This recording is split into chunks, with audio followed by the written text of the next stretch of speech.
হ্যাঁ হয়েছে হয়েছে হয়েছে হয়ে গেছে। এই যে এখন এগুলো বোধহয় শুধু সিম গাছ লাগাবো, এগুলো শুধু সিম গাছের জন্য তৈরি করলাম।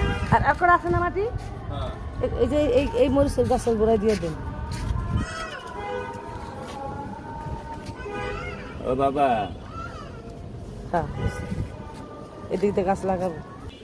এই যে আমাদের আজকে ছোট্ট কিষানি, সে আসছে আমার গাছ পরিষ্কার করতে। সে এই যে পোকা দেখে আর বাবা বাবা ডাকে। বুড়ি ওই যে ডাকতেছে আমার বাবা,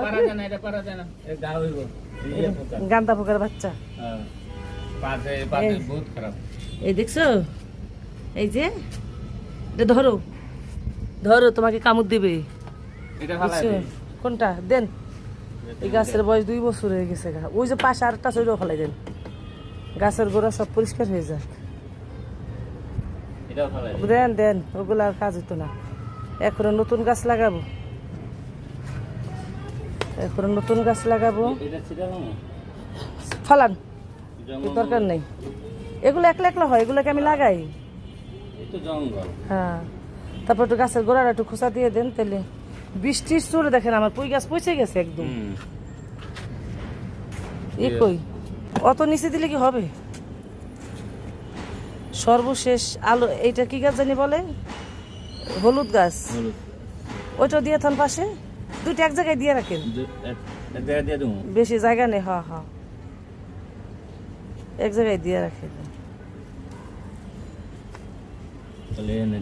না এই পাশে দেন। হ্যাঁ ওই পাশে জায়গা নেই।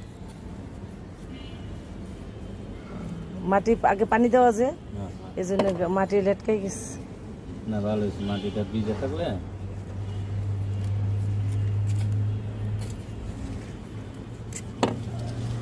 এখন কি আমি ভাবতেছি আজকে কি সিমেন্ট সারা লাগাই দিব নাকি? না আজকে না, কালকে।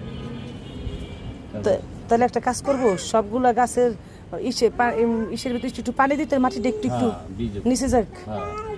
মাটিটা ভিজুক। দেখছেন আমি যে কথা বলছি, প্যান্টটা খুলে এসে চলে আসছে। এই পেঁপেটার দিক তার খুব নজর, পেঁপেটা পাকুক না। তাই কেন দিব তো, খাইবা না, শুধু শুধু নষ্ট করবা। গাছে কি সুন্দর মরিচ ধরছে দেখছেন, ধরলে তো ভালোই লাগে।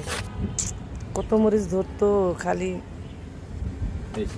ইসের কারণে। চলো চলো চলো চলো, হয়ে গেছে আমার হলুদ গাছ লাগানো। আসো, তোমার আর কাজ করতে হবে না বুড়ি।